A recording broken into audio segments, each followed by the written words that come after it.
Hello, hello, good morning everyone. Myself Ariyo Meena, lecturer electronics, Government Polytechnic College, Dausa, Rajasthan. जैसे कि last lecture में हम control system के बारे में अध्ययन कर रहे थे, तो उसमें हमें इंट्रोडक्शन टू कंट्रोल सिस्टम के बारे में अध्ययन किया। इसके बाद में हमने लिक्विड लेवल कंट्रोल सिस्टम के बारे में थोड़ा डीपली देखा था। आज की इस कक्षा में डीपली देखा था। उसके बाद में हमें क्लोज लूप कंट्रोल सिस्टम होते हैं, वो कितने प्रकार के होते हैं। ओपन लूप कंट्रोल सिस्टम, एक close loop control system. Close loop control system भी दो प्रकार के होते हैं, positive feedback close loop control system और negative feedback close loop control system. आज की इस क्लास में हम ओपन लूप कंट्रोल सिस्टम है उसके बारे में अध्ययन करेंगे। यदि आपने पिछली क्लास नहीं देखी है तो उसके वीडियो पर आप जाकर देखें और उसके बाद में ये अगली क्लास करें, ज़्यादा आपके लिए बेनिफिशियल रहेगा। तो ओपन लूप कंट्रोल सिस्टम में क्या होता है। ओपन लूप कंट्रोल सिस्टम में आपके जैसे क्लोज लूप के अंदर तो ये फॉरवर्ड पार्ट था और ये आपका फीडबैक पार्ट था। ये फीडबैक पार्ट कनेक्टेड था इस समर के माध्यम से और एक क्लोज लूप फॉर्म कर रहा था। लेकिन ये आप ओपन लूप है तो ओपन लूप में क्या है, ये जो फीडबैक पार्ट कनेक्टेड नहीं रहेगा। ठीक है, तो इसमें मतलब इसमें फीडबैक पार्ट कनेक्टेड नहीं रहेगा और इस प्रकार से ये क्लोज लूप नहीं बनाएगा। तो ये बात इसमें होती है ओपन लूप में। तो ओपन लूप में ये तो मैंने पहली क्लास में बताया, ये होता है फॉरवर्ड पाथ और ये होता है आपका फीडबैक। ठीक है, फीडबैक पाथ। यदि मैं इसके आउटपुट को इस फीडबैक पाथ के अक्रॉस यहाँ पे बी एस पे लेता हूँ और इनपुट जा रहा है आपका आर एस पे, तो इसको मैं रिप्रेजेंट कर दूंगा इस फॉर्म। ठीक है, मतलब ये आर एस चूंकि अब प्लस साइड लग रहा था, प्लस साइड कर लग रहा था तो मतलब ये क्या करेगा, जो भी एसेट लाएगा उसको ऐड करेगा। तो ये आर एस है जो ही आपका ई एस हो जाएगा। जो आर एस है वही आपका ई एस हो जाएगा। मतलब इसमें कुछ भी मतलब आर एस का जब गेन एक से मल्टीप्लाई होगा तो ई एस बराबर क्या आ जाएगा, आर एस। तो E S equal to R S आ जाएगा और यहाँ पे आ जाएगा आपका जी एस। इसके बाद में एच एस। ठीक है, फीडबैक पाथ वाला एच एस। और ये एच एस है, इस पे का जो सी एस है वो किस पर कन्वर्ट हो जाएगा आपका, बी एस पर कन्वर्ट हो जाएगा। ठीक है, हाँ नहीं नहीं कन्वर्ट नहीं होगा। ये जो सी एस है, इस सी एस को मैं क्या करूँगा, ये सी एस है चूंकि मैं आउटपुट ले रहा हूँ बी एस के अक्रॉस है, तो मैं इसको एक तरीके से बी एस को ही सी एस मान लूँगा। तभी मैं इसका लाप्लास ट्रांसफॉर्म लिखूंगा। लाप्लास ट्रांसफॉर्म होता है आउटपुट का Laplace transform divide by input का लाप्लास ट्रांसफॉर्म। ठीक है, तो इस वाले के अंदर मैंने क्या किया है, ये जो बी एस है,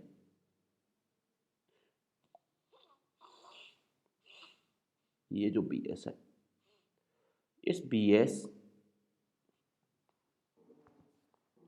इस इस बी एस को मैंने सी एस में कन्वर्ट कर दिया। तो ये बी एस है, तो ये बी एस से सी एस में जैसे ही कन्वर्ट होगा,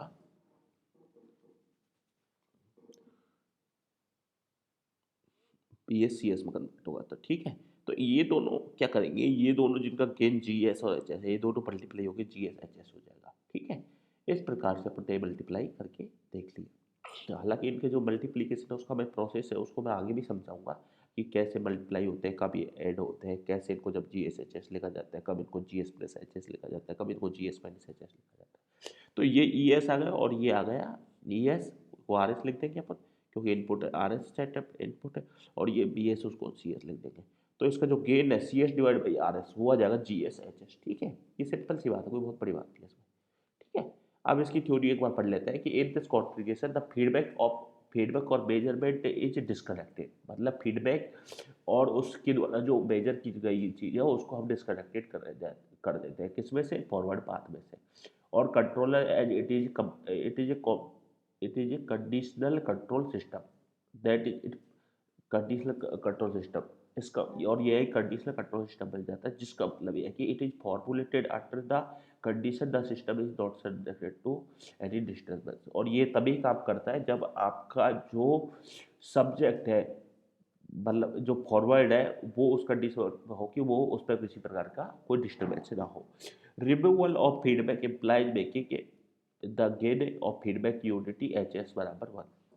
इसमें कहने का मतलब ये है कि यदि आपको क्लोज लूप कंट्रोल सिस्टम दे रखा है और वो उसको बोले कि इसका ओपन लूप कंट्रोल सिस्टम बनाए, तो ओपन लूप कंट्रोल सिस्टम बनाने के लिए जो आपका फीडबैक पाथ होता है, फीडबैक पाथ मतलब एच एस वाला जो पार्ट होता है, उस एच एस वाले पार्ट में आप एच एस वाला जो भाग होता है, तो एच एस का गेन है उसको आप इक्वल टू 1 मान लोगे, खत्म, that's it.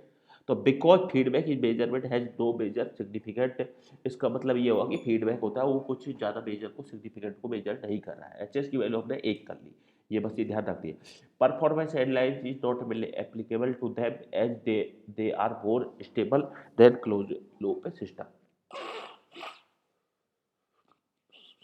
Performance headlines is not applicable, इसके द्वारा परफॉर्मेंस है वो इसको एप्लीकेबल नहीं होती जितना जैसा कि क्लोज लूप में होता है। फीडबैक इंट्रोड्यूस, और ये फीडबैक होता है ये बेसिकली डिले इंट्रोड्यूस करता है, उनको हम आगे समझेंगे, वो सारी चीज़ आपकी समझ में जाएगी। तो शायद ये feedback open loop control system आपके शायद समझ में आया होगा, ठीक है। अभी और ज़्यादा क्लियर हो जाएगा आगे की क्लास में। तो अब हम क्या करेंगे, ट्रांसफर फंक्शन निकालेंगे। ट्रांसफर फंक्शन की मैंने आपको डेफिनेशन बताई कि ये एक तरीके से मैथमेटिकल रिप्रेजेंटेशन है between the input and output, and we take the Laplace transform of output and inputs, and we divide output Laplace transform, we divide by the Laplace transform of input. In this way we find out the मतलब transfer function. तो concept of transfer function, तो जैसे कि मैंने आपको Laplace transform पिछले जो class में बताया था, तो उसी की कड़ी में हम आगे आज चलते हैं। तो इसमें क्या है कि जैसे आप कोई चीज़ अवकलन होती है, उसके अवकलन का यदि मैं लाप्लास ट्रांसफॉर्म करूँ, तो वो क्या होता है, वो जैसे एफ टी का लाप्लास ट्रांसफॉर्म क्या होता है, एफ टी का लाप्लास ट्रांसफॉर्म यदि कोई टाइम डोमेन वाला होगा तो उसका एफ एस हो जाता है, ठीक है, एफ एस हो जाता है, एफ एस, ठीक है, एफ एस हो जाता है। तो इसी प्रकार से एफ एस हो जाता है। और यदि मैं इसका अवकलन करूँ D F T by d T, मतलब मैंने टाइम डबल, तो ये हो जाएगा एस एफ एस।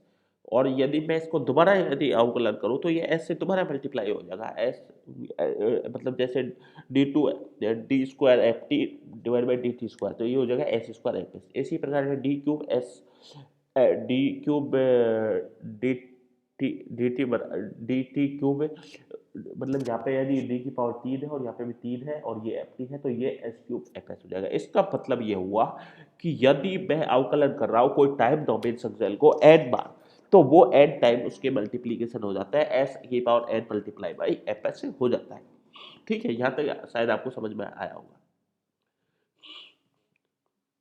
ठीक है। तो इस प्रकार से अपन इसमें क्या करेंगे, लाप्लास। तो सबसे पहले आपको इस इक्वेशन को देखने के बजाय, ये इक्वेशन इसको मत देखो, इस इक्वेशन को देखने के बजाय आपको ये चीज़ आपको देखनी पड़ेगी। अब इसमें कंडीशन ये है कि इसमें जो इनिशियल कंडीशन है उसको हम मान रहे हैं उसकी वैल्यू 0 है, वो इनिशियल कंडीशन है वो उसके बिना है, विदाउट इनिशियल कंडीशन है, ठीक है। ये जो लाप्लास ट्रांसफॉर्म हमने निकाला है, ठीक है। तो आपने देखा यदि मैं कोई सिग्नल है और सिग्नल की वैल्यू, इनपुट सिग्नल की वैल्यू एक्स आई टी है और आउटपुट सिग्नल की वैल्यू एक्स ओ टी है, और यदि मैं उसको डेरिवेटिव फॉर्म में लिख रहा हूँ तो उसको मैं इस टाइप से लिख सकता हूँ, ठीक है। तो it is the mathematical model representation of a control system relating to input and output in the form of the ratio that is output divide by input. Control a general system, control a consider a general system having एक्साइटी बराबर इनफाइट, मतलब हम एक general system बना रहे हैं जो मतलब सभी डेरिवेटिव के लिए काम आ जाए। तो उसके लिए हम कंसिडर कर रहे हैं कि जो इनपुट सिग्नल है उसकी वैल्यू है एक्स आई टी, और जो आउटपुट सिग्नल है उसकी वैल्यू है आपकी एक्स ओ टी, मतलब ठीक है। तो आउटपुट सिग्नल होगी। अब मैं इसको डिफरेंशिएट फॉर्म में लिख रहा हूँ, ठीक है।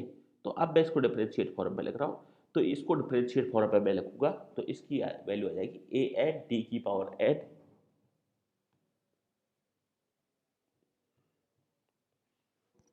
ए एन डी की power n x o t divide by d t की power n plus a n minus one d की power n minus two x o t d t की power n minus one plus a one d x o t plus d t और plus a naught x o t, ये सब, ठीक है। तो अब इसके अंदर क्या हो जाएगा,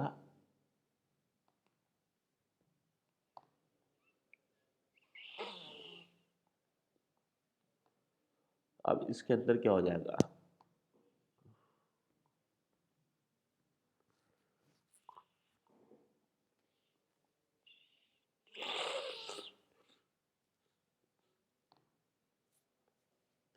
ये आपकी आ जाएंगे। इसी प्रकार से आप इसको इनपुट वाले हैं उनको लिख सकते हो, मान लो उनका जो कांस्टेंट है उसको बी एम डी की power m x i t d t की power m plus b m minus one d की power m minus one x i t d t की power m minus one plus d one x b one x one x t d t b naught x i t. ठीक है, इस प्रकार से ये output और input का एक जनरलाइज फॉर्म में आपने लिख दिया।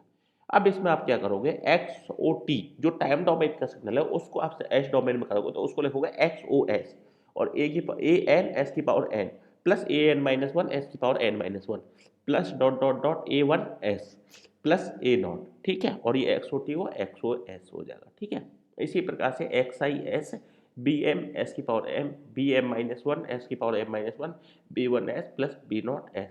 ठीक है, अब इस प्रकार से अपने लाप्लास ट्रांसफॉर्म लाप्लास डोमेन में ये चीज़ें लिख दी। यहाँ तक ये शायद समझ में आया होगा। अब इसका ट्रांसफर फंक्शन निकालेंगे। ट्रांसफर फंक्शन इसका जैसे ही आप निकालोगे तो ट्रांसफर फंक्शन इसका हो जाएगा x o s divide by x i s n s divide by d s b s d s. तो बी एम एस की power m plus b m minus one s की power m minus one plus b one s plus b naught. इसी प्रकार से जो input होगा वो a n s की power n a n minus one s n minus one plus a one s plus a naught. ठीक है, तो ये इसका ट्रांसफॉर्म फॉर्म फंक्शन आ जाएगा, ट्रांसफर फंक्शन आ जाएगा डेरिवेटिव वाली इक्वेशन का। ये चीज़ आपको ध्यान रखनी है। ठीक है, तो इसमें मतलब आने का मतलब इसका क्वेश्चन आएगा तो क्वेश्चन में क्या करेगा, वो क्वेश्चन में आएगा तो उसमें बोलेगा यहाँ पे जैसे ए एन की वैल्यू 5 दे देगा 5, यहाँ डी एन की वैल्यू दे देगा 2, तो ये बोले 5 D square by x not D T plus यहाँ की वैल्यू दे देगा 3 D x T by d T. फिर इसको ये इसका लाप्लास ट्रांसफॉर्म करके और सॉल्व करेगा। ये आगे समझ में आ जाएगी, बस इनको एक बार आप नोट कर लेना, सारी चीज़ समझ में आएगी। अब ये हो गया आपका लाप्लास ट्रांसफॉर्म। इस पर आपने कंडीशन ये मानी है कि आपका जो जो सिस्टम है वो इनिशियली कंडीशन पर रिलैक्स है। रिलैक्स है मतलब उसमें कोई फोर्स काम नहीं कर रहा, और उस पर फोर्स काम नहीं कर रहा मतलब कोई वर्किंग नहीं है, और उसका जो आउट तो उसकी इनिशियल कंडीशन है वो क्या है, ये 0 आ जाएगी। ठीक है,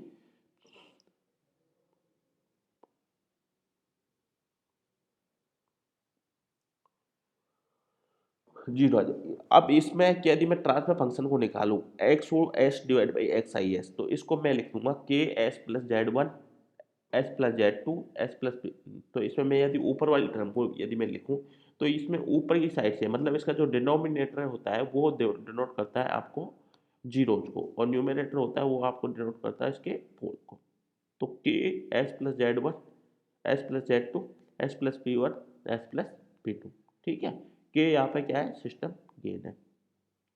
तो इसमें क्या है, इसके अंदर ये आप इस इक्वेशन 2 और 3 की बात करें। अब इसको मैं क्या करूँगा, इसको एस डोमेन में लिख दूंगा। एस डोमेन में लिखने का मतलब है कि सिग्मा प्लस जे ओमेगा। ठीक है, सिग्मा प्लस जे ओमेगा। तो इसमें यदि मतलब एस डोमेन को मैंने बताया था आपको, एस बराबर क्या होता है, मैंने पहली क्लास में बताया था तो लाप्लास ट्रांसफॉर्म करते हुए एक्स प्लस जे ओमेगा।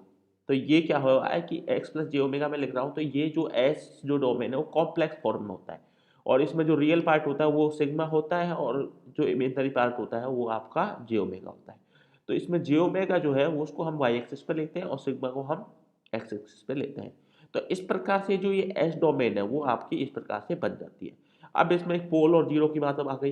तो पोल का मतलब ये होता है डिनोमिनेटर की वैल्यू हम इक्वल टू जीरो पुट करेंगे उसके सामने, और जब भी जिस वैल्यू पे एक्स की पे वो वैल्यू जीरो आ रही है, मतलब जिस पे भी एस की वैल्यू निकल के आ रही है फाइंड आउट, तो वो उसका पोल होगा, और उसके डिनोमिनेटर को इक्वल टू जीरो करेंगे और तब उसकी वैल्यू आएगी एस बराबर जो भी वैल्यू आएगी वो उसका जीरो होगा, मतलब उस पॉइंट पर उसका जीरो एग्जिस्ट होगा।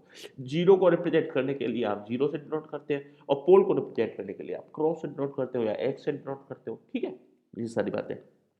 तो अब इसमें क्या करोगे, फिर हम equation 2 and 3 transfer function of linear time invariant system is defined as the ratio of Laplace transform of input under the assumption the system is initially relaxed है।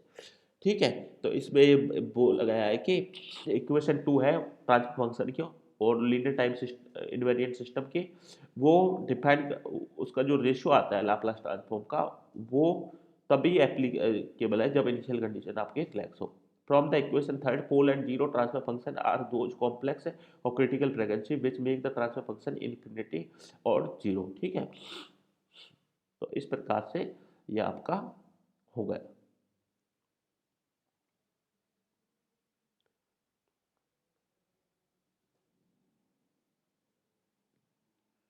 ठीक है। तो ये आपके बस मतलब इंपॉर्टेंट तो बात यहाँ तक ही है, बाकी ये पढ़ा देता हूँ। सिंगुलरिटी फंक्शन और and transfer function. Singularity function are defined as those function that are reversible, integral और डिफरेंशियल प्रॉपर्टी।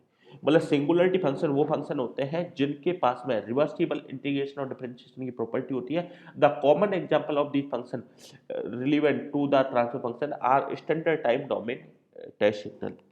ठीक है, स्टैंडर्ड टाइम ये वैसे कोई काम का नहीं है, ठीक है। ये LTI transfer function should be minimum, हाँ ये आ गया इंपॉर्टेंट कि एक बात और है इसमें कि LTI सिस्टम जो लाइम टी ये कौन लीनियर टाइम इनवेरिएंट सिस्टम, मतलब एक जो सिस्टम होता है यदि वो स्टेबल है तो उसको लीनियर टाइम इनवेरिएंट में होना पड़ेगा। स्टेबल का मतलब नहीं है कि एक गलत बोल दे मैंने कि एक कोई भी ट्रांसफर फंक्शन है और वो LTI ट्रांसफर फंक्शन है, यदि वो मिनिमम फेज फंक्शन है तो मिनिमम फेज फंक्शन के लिए उसके पोल और जीरो को हमेशा left hand side of s plane के होना पड़ेगा, ठीक है। तो तभी वो सिस्टम है वो आपका मिनिमम फेज सिस्टम कहलाता है, मिनिमम फेज फंक्शन कहलाता है।